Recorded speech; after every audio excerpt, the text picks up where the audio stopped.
ഇന്ത്യയുടെ വൈവിധ്യമാർന്ന നൃത്ത പാരമ്പര്യങ്ങൾ ഒരേ വേദിയിൽ കൈകോർത്തപ്പോൾ നവി മുംബൈ സാക്ഷ്യം വഹിച്ചത് സംസ്കാരത്തിന്റെ മഹോത്സവത്തിന്. ആയിരത്തിലധികം കലാകാരന്മാരുടെ ചുവടുകളിൽ ഇന്ത്യൻ പൈതൃകത്തിന്റെ നിറങ്ങൾ വിരിഞ്ഞ ഗുങ്കുരു 2026 വിശേഷങ്ങൾ. രാവിലെ 8 മണിക്ക് ആരംഭിച്ച് അർദ്ധരാത്രി വരെ നീണ്ടുനിന്ന നൃത്തയാത്ര. ഭാഷകളും വേഷങ്ങളും പാരമ്പര്യങ്ങളും വ്യത്യസ്തമായിരുന്നെങ്കിലും കലയുടെ താളത്തിൽ ഇന്ത്യ ഒരുമിച്ച നിമിഷങ്ങളായിരുന്നു ഗുങ്കുരു 2026 സമ്മാനിച്ചത്.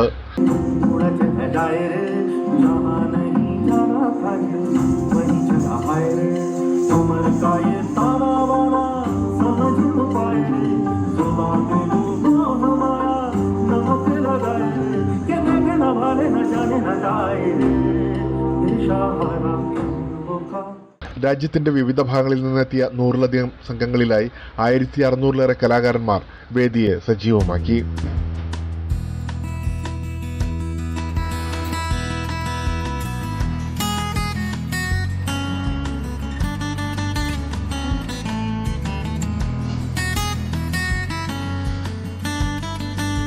ഭരതനാട്യം, കഥക്, ഒഡീസി, കുച്ചിപ്പുടി, മോഹിനിയാട്ടം, യക്ഷഗാനം തുടങ്ങിയ ശാസ്ത്രീയ നൃത്തരൂപങ്ങൾ കലാപാരമ്പര്യത്തിന്റെ ആഴം പ്രകടമാക്കിയപ്പോൾ സബൽപുരി നൃത്തങ്ങൾ ഇന്ത്യൻ ജനജീവിതത്തിന്റെ നിറങ്ങൾ വേദിയിലേക്ക് പകർത്തി.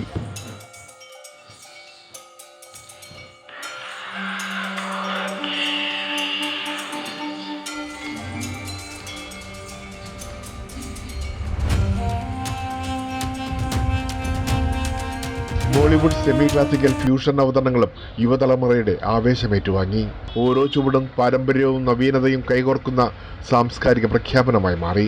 ഇന്ത്യയുടെ വൈവിധ്യമാർന്ന നൃത്തരൂപങ്ങളെ ഒരേ വേദിയിൽ അവതരിപ്പിക്കുക എന്നതാണ് ഗുങ്കുരുവിന്റെ ലക്ഷ്യമെന്ന് സംഘാടക സിന്ധു നായർ പറഞ്ഞു. നിരവധി സംഘടനകളുടെയും സ്പോൺസർമാരുടെയും പിന്തുണയോടെ സൗജന്യമായി സംഘടിപ്പിച്ച ഉത്സവം സാമൂഹ്യ സാംസ്കാരിക രംഗത്തെ പ്രമുഖരുടെയും നൃത്താസ്വാദകരുടെയും സാന്നിധ്യത്തിൽ ശ്രദ്ധേയമായി.